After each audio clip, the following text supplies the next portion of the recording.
এতিয়াৰ উত্তৰ পূৰ্বাঞ্চল সংকুচিত হৈ নাথাকে, সম্প্ৰসাৰিত হ'ব। বিশ্বৰ বুকুত উত্তৰ পূৰ্বাঞ্চলৰ কাষৰীয়া মৰ্যাদা সুযোগ সক্ষম হ'ব। উদাকণ্ঠ ডক্টৰ ভূপেন হাজৰিকাক মৰণোত্তৰভাৱে ভাৰতৰ অসামৰিক সৰ্বোচ্চ আসন প্ৰদান কৰি এই সমাজখনক কেনেধৰণৰ মৰ্যাদা প্ৰদান কৰিলে এই কথা আমি কোনোৱে পাহৰিব উচিত নহয়। হাজাৰ হাজাৰ বছৰ হিন্দু সভ্যতাৰ শক্তি আজি বিশ্বৰ যেনেধৰণে জিলিকাই তুলিছে, ইয়াৰ শক্তি কৰ্মৰ যোগেদি প্ৰদৰ্শন কৰিছে। কংগ্ৰেছৰ কাৰ্যকাল কেইখন দলং আছিল বিভিন্ন নদীৰ ওপৰত, আৰু আজিৰ তাৰিখত কিমান দলং হৈছে। কংগ্ৰেছৰ কাৰ্যকালত কিমান কিলোমিটাৰ ৰাস্তা নিৰ্মাণ কৰা হৈছিল, গাঁৱত হওক, চহৰত হওক, ৰাষ্ট্ৰীয় হওক, ৰাজ্যিক পৰ্যায়ত ঘাইপথে হওক, আৰু আজিৰ তাৰিখত আপোনালোকে তুলনা কৰক। এই তুলনামূলক বিশ্লেষণেই প্ৰতীক প্ৰতিশ্ৰুতি দাঙি ধৰিব। পৃথিৱীৰ ভিতৰত ভাৰতবৰ্ষৰে প্ৰথম ৰাষ্ট্ৰ, যি ৰাষ্ট্ৰই 50 কোটি মানুহতকৈ অধিক লোকক ভেকচিন দিবলৈ সক্ষম হৈছে। প্ৰধানমন্ত্ৰী নৰেন্দ্ৰ মোদী ডাঙৰীয়াৰ নেতৃত্বত এই হৈছে মানৱ সেৱা। তেখেতে প্ৰধানমন্ত্ৰী দায়িত্ব লৈ এই কথা ঘোষণা কৰিছিল, মই প্ৰধানমন্ত্ৰী হিচাপে নহয়, প্ৰধান সেৱক হিচাপে দেশবাসীক সেৱা কৰিব পাৰিছে। আজি প্ৰতিক্ৰিয়াৰ এই হৈছে দৃষ্টান্তমূলক উদাহৰণ। শ্ৰদ্ধাৰ ভাৰতীয় জনতা পাৰ্টীৰ নিষ্ঠাবান কাৰ্যকৰ্তাসকল, আমি সকলোৱে এই দলৰ একোগৰাকী দায়িত্বশীল সদস্য হিচাপে এটি কথা মৰ্মে মৰ্মে উপলব্ধি কৰি আহিছে যে ভাৰতীয় জনতা পাৰ্টীয়ে জন্মলগ্নৰ পৰা ভাৰতবৰ্ষৰ বহুত মূল্যবোধৰ আধাৰত এখন শক্তিশালী সমাজ গঢ় দি, আৰু এইখন সমাজত বিশ্বৰ বহুত অন্যতম শক্তিশালী সমাজ হিচাপে গঢ় দিয়াৰ যি লক্ষ্য নিৰ্ধাৰণ কৰিছে, সেই লক্ষ্যত উপনীত হ'বৰ বাবে আমি বিভিন্ন সময়ত বিভিন্ন ধৰণে প্ৰচেষ্টা চলাই আহিছোঁ। আৰু আজি এই মুহূৰ্তত আমি সকলোৱে এই কথাটো উপলব্ধি কৰিব লাগিব যে বৰ্তমান ভাৰতবৰ্ষৰ প্ৰধানমন্ত্ৰী নৰেন্দ্ৰ মোদী ডাঙৰীয়া, যিগৰাকী মহান নেতাই যোৱা 7 বছৰ প্ৰধানমন্ত্ৰী হিচাপে কাৰ্যনিৰ্বাহ কৰি সতত নিষ্ঠাৰে দক্ষতাৰে কেৱল ভাৰতবৰ্ষৰ বুকুতেই নহয়, বিশ্বৰ বুকুত বসবাস কৰা জনগণৰ অন্তৰ্জল কৰিবলৈ সক্ষম হ'ল। আৰু আমি দীৰ্ঘদিন ধৰি কংগ্ৰেছৰ কাৰ্যকালত যি অশান্তি ভুগি আছিলোঁ, কংগ্ৰেছৰ দীৰ্ঘদিনীয়া কাৰ্যকালত বিভিন্ন কেলেংকাৰীৰ যোগেদি গোটেই ভাৰতবৰ্ষৰ গণতান্ত্ৰিক ব্যৱস্থাটো যেনেধৰণে কলুষিত কৰিছিল, সেই অৱস্থাৰ পৰা ভাৰতবৰ্ষৰ জনগণক পৰিত্ৰাণ দিবৰ বাবে মাননীয় নৰেন্দ্ৰ মোদী ডাঙৰীয়াই দৃঢ়তাৰে তেখেতৰ কাৰ্যনিৰ্বাহ 2014 চনৰ পৰা আৰম্ভ কৰিলে।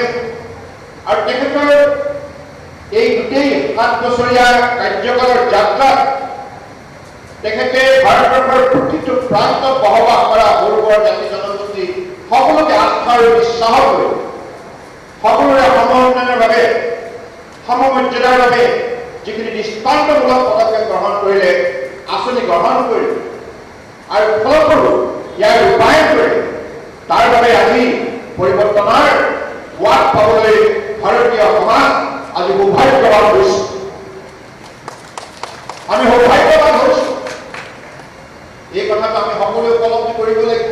আপোনালোকে মনত পেলাওক, 2014 চনৰ আগৰ ভাৰতবৰ্ষ আৰু আজি ভাৰতবৰ্ষ কিমান শৃংখলাবদ্ধতা, শাসন ব্যৱস্থাত কিমান আমূল পৰিৱৰ্তন, প্ৰতিটো কামত মূল্যবোধৰ এটা শক্তিশালী উদাহৰণ। সততা, নিষ্ঠা, দক্ষতা, কঠোৰ পৰিশ্ৰম, সাধনা সকলোবিলাক আজি মাননীয় মোদী ডাঙৰীয়াই তেখেতৰ এই যাত্ৰাত সন্নিৱিষ্ট কৰি ভাৰতীয় সমাজক প্ৰণবদ্ধ কৰি তুলিলে, আৰু বিশ্বৰ বুকুত মৰ্যাদা সহকাৰে এখন শক্তিশালী সমাজ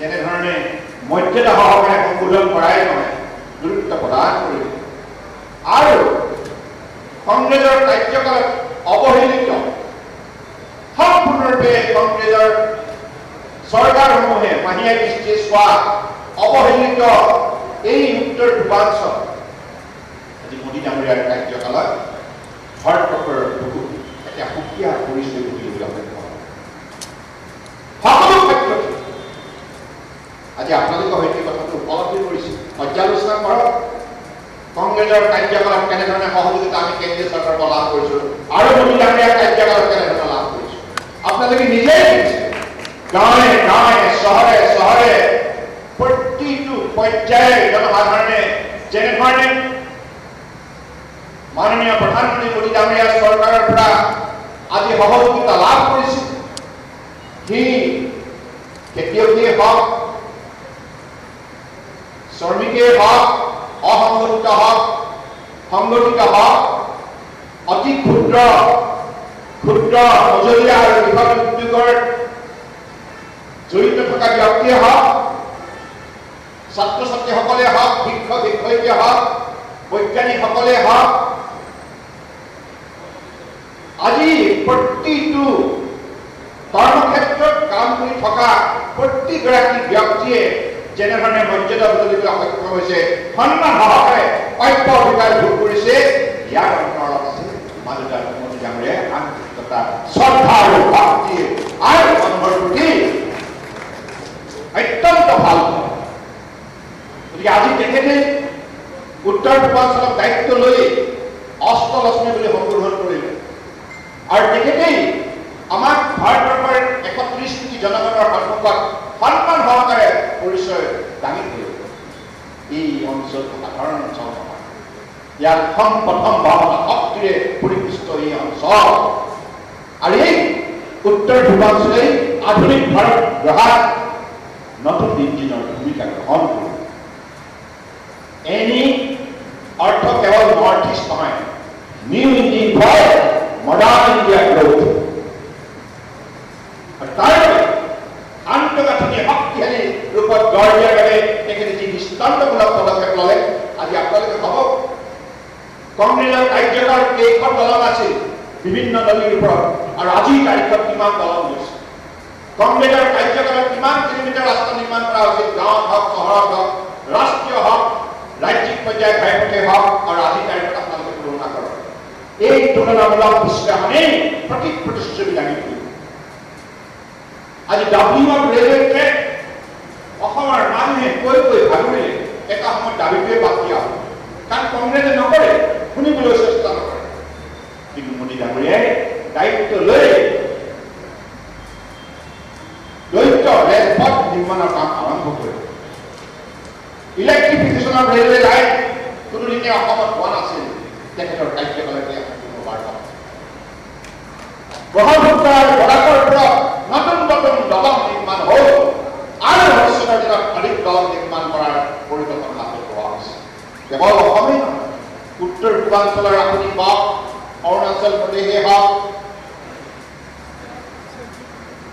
মেঘালয় হওক নাগালেণ্ড হওক মণিপুৰ হওক মিজোৰাম হওক ত্ৰিপুৰা হওক ছিকিম হওক অসম এই 8খন ৰাজ্যত যেনেধৰণে তেখেতে বিকাশৰ বাবে বলিষ্ঠ পদক্ষেপ লৈ সহায় সহযোগিতা আগবঢ়ালে ইয়াৰ ফলত আজি উত্তৰ পূৰ্বাঞ্চলৰ উঠি অহাৰ প্ৰজন্মই বিভিন্ন ধৰণৰ জীৱনৰ বাটত পৰিকল্পনা হাতত ল'বলৈ সক্ষম হৈছে নতুন নতুন সপোন দেখিবলৈ সক্ষম হৈছে গতিকে এতিয়া আৰু উত্তৰ পূৰ্বাঞ্চল সংকুচিত হৈ নাথাকে সম্প্ৰসাৰিত হ'ব বিশ্বৰ যুগত উত্তৰ পূৰ্বাঞ্চল এটা সুকীয়া মৰ্যাদা দিবলৈ সক্ষম হ'ব ব্ৰহ্মচাৰ দেশৰ আমাৰ সকলোৱে আদৰ প্ৰবাদী নেতা জনপ্ৰিয় বিশ্বৰ জনপ্ৰিয় নেতা প্ৰধানমন্ত্ৰী নৰেন্দ্ৰ মোদী ডাঙৰীয়াৰ বলিষ্ঠ নেতৃত্ব এইভাবে আজি তেখেতৰ চিন্তা আৰু তেখেতৰ পদক্ষেপ কেৱল চিন্তা কৰিলেই নহয় তাক কাৰ্য কৰি দিব তেখেতে উত্তৰ পূৰ্বাঞ্চল ভাল পায় শেহতীয়া মন্ত্ৰীসভাৰ প্ৰথমবাৰৰ বাবে স্বাধীনতাৰ যোৱা 75 বছৰৰ ভিতৰত প্ৰথমবাৰৰ বাবে 5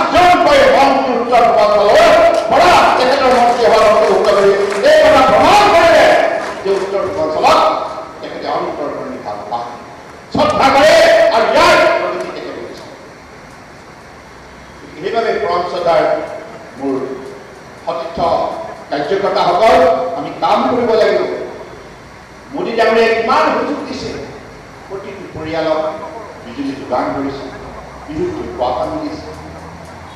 আৰু আপোনালোকে ভাবক, কোভিড-19ৰ বিৰুদ্ধে যেতিয়া যুঁজ আৰম্ভ হ'ল 2020 চনৰ 22 মাৰ্চৰ পৰা জনতা কাৰ্ফিউ যোগে তেতিয়াৰ পৰা নিৰন্তৰভাৱে তেখেতে ভাৰতৰ 30 কোটি জনগণক নিৰাপত্তা দিবৰ বাবে, এই সংক্ৰমণৰ পৰা ৰক্ষা কৰিবৰ বাবে 24 ঘণ্টা পৰিশ্ৰম কৰি যি দৃষ্টান্তমূলক পদক্ষেপ ল'লে, আজি ইয়াৰ ফলত কেৱল ভাৰতবৰ্ষত 130 কোটি মানুহৰ জীৱন নিৰাপত্তা দিয়াৰ কামতে তেখেতে আবদ্ধ থকা নাই। পৃথিৱীৰ 135খন দেশলৈকে ঔষধ যোগান ধৰি সেইসকল দেশৰ নাগৰিকক আজি নিৰাপত্তা প্ৰদান কৰাৰ ক্ষেত্ৰত উল্লেখযোগ্য পদক্ষেপ কৰিছে।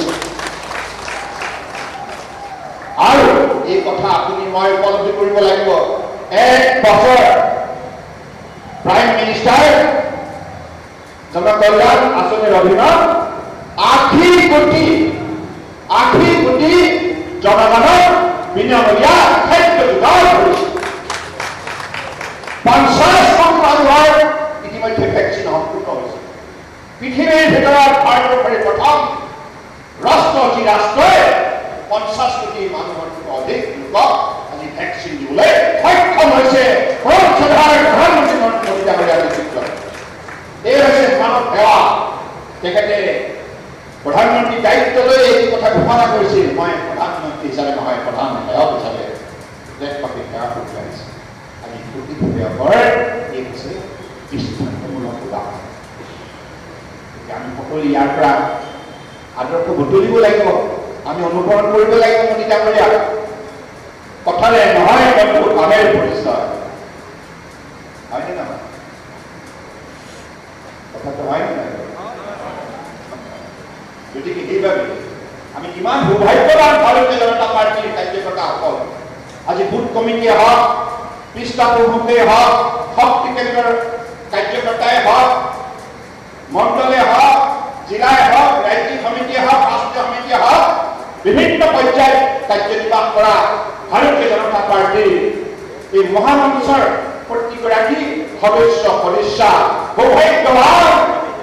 আমি নৰেন্দ্ৰ মোদী ডাঙৰীয়াৰ দৰে এগৰাকী মহান নেতাৰ নেতৃত্বত আজি কাম কৰাৰ, দেশ সেৱা কৰাৰ সুযোগ লাভ কৰিছে। তেখেতক যিমান ধন্যবাদ দিওঁ সিমান কম হ'ব। কি কয় বুলি ইমান তেখেতে কৰিছে, মই কেতিয়াবা ভাবিলে আচৰিত লাগে। মই এই লৈ থকা গামোচাখন মোৰ আই, মোৰ বায়ে, মোৰ ভণ্টিয়ে বোৱা এই গামোচাখন অসমীয়া শিপিনীয়ে সপোন ৰচা এইখন বস্ত্ৰ। এই গামোচাখনত বিশ্ব মঞ্চত যদি কোনোবাই মৰ্যাদা সহকাৰে প্ৰতিষ্ঠা কৰিলে, সেইগৰাকী হৈছে দেশৰ প্ৰধানমন্ত্ৰী নৰেন্দ্ৰ মোদী ডাঙৰীয়া। সুধাকান্ত ডক্টৰ ভূপেন হাজৰিকা উত্তৰ পূৰ্বাঞ্চলৰ কণ্ঠ, জনতাৰ কণ্ঠ, হয়নে? উত্তৰ পূৰ্বাঞ্চলক লৈ কিমান গীত গাইছে। কেৱল উত্তৰ পূৰ্বাঞ্চলত কৰি পালে ভুল হ'ব দেই। ভূপেন দাই গোটেই বিশ্বৰ মানৱতাৰ গীত গাই গৈছে, মানৱ দৰদী গীত গাই গৈছে। সেইগৰাকী সুধাকণ্ঠ ডক্টৰ ভূপেন হাজৰিকাক মৰণোত্তৰভাৱে ভাৰতবৰ্ষ অসামৰিক সৰ্বোচ্চ আসন প্ৰদান কৰি এই সমাজখনক কেনেধৰণে মৰ্যাদা প্ৰদান কৰিলে, এই কথা আমি কোনোৱে পাহৰি যোৱা উচিত নহয়। কেৱল অসমৰ গামোচা বা আমাৰ অসমৰ সন্তান ভূপেন দা বুলি নহয়, উত্তৰ পূৰ্বাঞ্চলৰ প্ৰতিগৰাকী শিল্পী, সাহিত্যিক আৰু আমাৰ শিপিনীসকলৰ, মহিলাসকলক যেনেধৰণে সন্মান দিছে, খেতিয়কসকলক যেনেধৰণে সন্মান দিছে, উঠি অহা যুৱক যুৱতীসকলক যেনেধৰণে উদগনি দিছে শিক্ষাৰ ক্ষেত্ৰত, দক্ষতা বিকাশ কৰাৰ ক্ষেত্ৰত, সদায় চিৰস্মৰণীয় হিচাপে আমাৰ সোণালী আজি স্মৃতিত ই সদায় জীয়াই থাকিব। গতিকে সেইবাবে মই আজি আহিছোঁ আপোনালোকৰ ওচৰলৈ, আপোনালোকৰ শ্ৰীচৰণৰ প্ৰতি প্ৰতি প্ৰণাম যাচিছোঁ আৰু মোদী ডাঙৰীয়া আপোনালোকে আশীৰ্বাদ দিব। কাৰণ এনে এগৰাকী মহান নেতাই যেনেধৰণে আজি দেশখনক বিশ্বৰ বুকুত শক্তিশালী ৰূপত আগুৱাই দিছে, মৰ্যাদা দিছে আৰু আমাৰ হাজাৰ হাজাৰ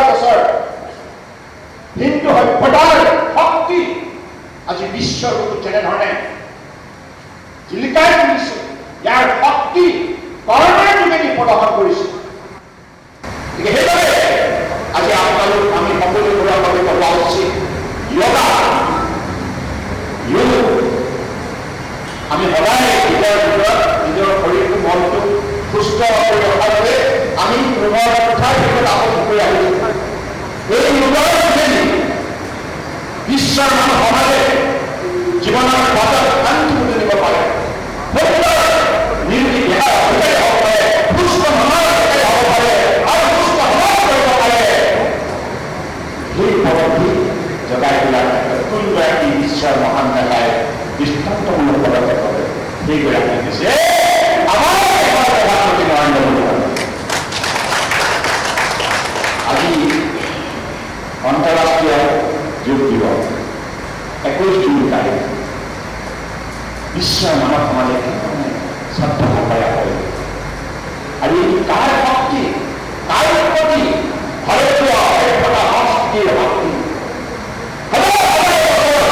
ঋষিমুনিসকলে তপস্যা কৰি যি সূত্ৰ আৱিষ্কাৰ কৰিছে মানৱ সমাজত মানৱতাৰ মূল্যবোধ প্ৰতিষ্ঠা কৰাৰ বাবে আন্তৰিকতা মনৰ চেনেহ শ্ৰদ্ধা ভক্তি ভাতৃত্ববোধ গঢ় দিয়াৰ বাবে আৰু সেই শক্তি আজি পুনৰ বিকশিত কৰি বিশ্বৰ মানৱ সমাজত একবিংশ শতিকাত আধ্যাত্মিক চেতনা শক্তি প্ৰদান কৰাৰ ক্ষেত্ৰত যি উল্লেখযোগ্য পদক্ষেপ নৰেন্দ্ৰ মোদী ডাঙৰীয়াই লৈছে সদায় বিশ্বৰ মানৱ সমাজৰ মনত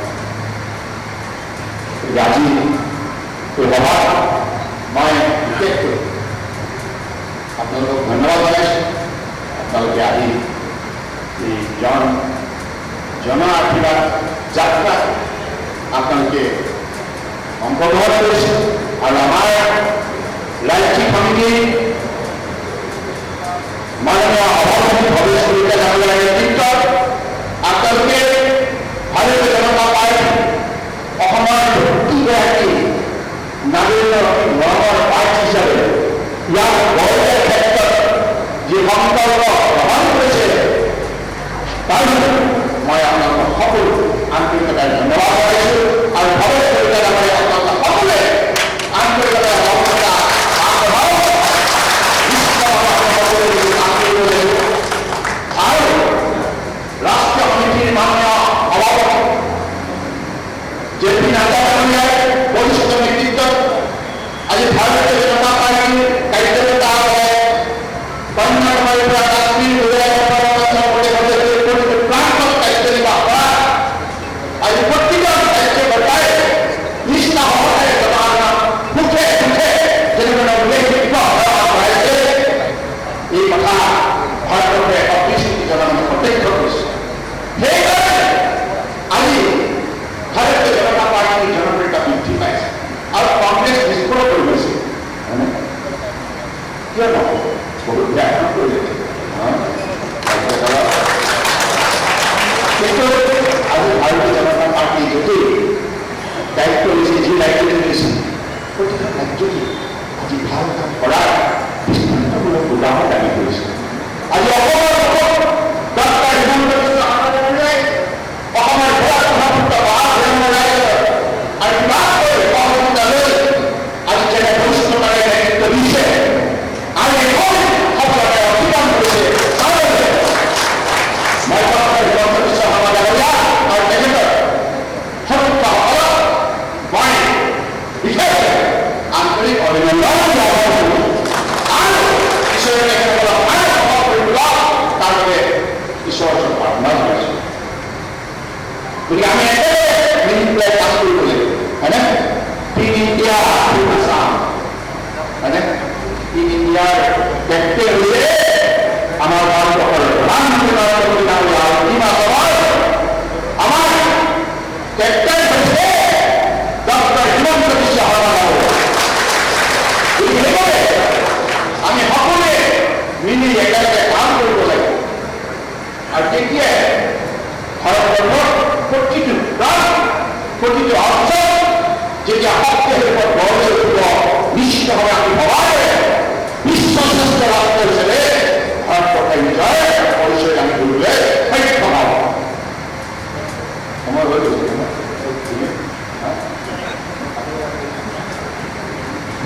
তেখেতসকলে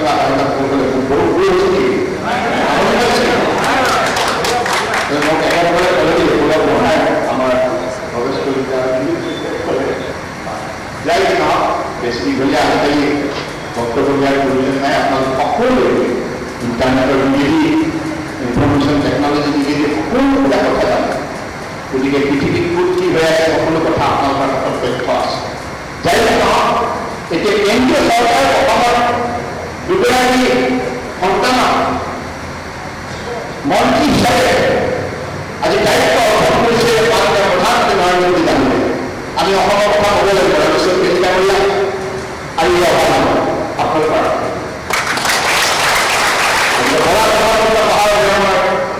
প্ৰতিগৰাকী ব্যক্তিক মই কোটি কোটি প্ৰণাম জনাইছোঁ আৰু তেখেতসকলৰ চৰকাৰ বুলি বিৰতকৈ আশীৰ্বাদ বিচাৰিছোঁ যাতে আগন্তুক দিনত যি আস্থা বিশ্বাসে দেশৰ প্ৰধানমন্ত্ৰী নৰেন্দ্ৰ মোদী ডাঙৰীয়াই গুৰুত্বপূৰ্ণ দায়িত্ব অৰ্পণ কৰিছে সেই দায়িত্ব আৰু কৰ্তব্য যাতে নিষ্ঠাৰে পালন কৰিব পাৰোঁ তাৰ প্ৰতি আপোনালোকক সকলো আশীৰ্বাদ। আজি আমি ৰাজ্য চৰকাৰ আজি ডক্টৰ হিমন্ত বিশ্ব শৰ্মা ডাঙৰীয়াৰ নেতৃত্বত সুন্দৰভাৱে পৰিচালনা হৈছে।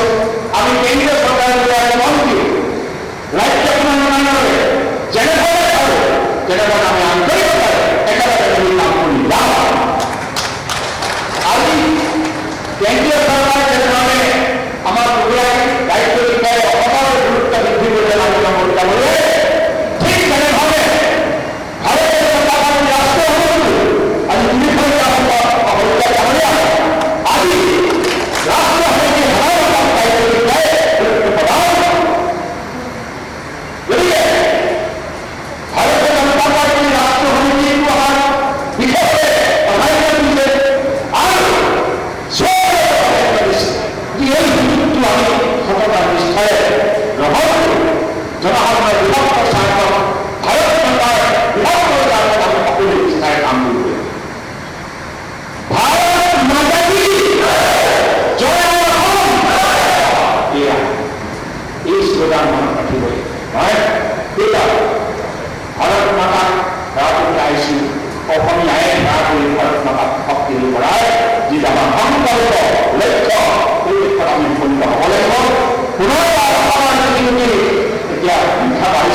আমাৰ সদায় গঠনমূলক সমাজ বিচাৰি থাকিবই আৰু আমাৰ কাম কাজৰ চোকা সৃষ্টি কৰা মানুহ থাকিলে আমি কাম কাজত লাভৱান হৈ থাকিম নহয় জনসাধাৰণ হৈ দায়িত্ব সমাজে দায়িত্ব কাম কৰি তাকে কৈ মই পুনৰ সকলোৰে প্ৰতি শ্ৰদ্ধাৰ কৃতজ্ঞতা জনালোঁ আৰু মোক যিখিনি মৰম চেনেহ আছিলে তাৰ বাবে শ্ৰদ্ধা জনাই ধন্যবাদ জনাই সময় লৈ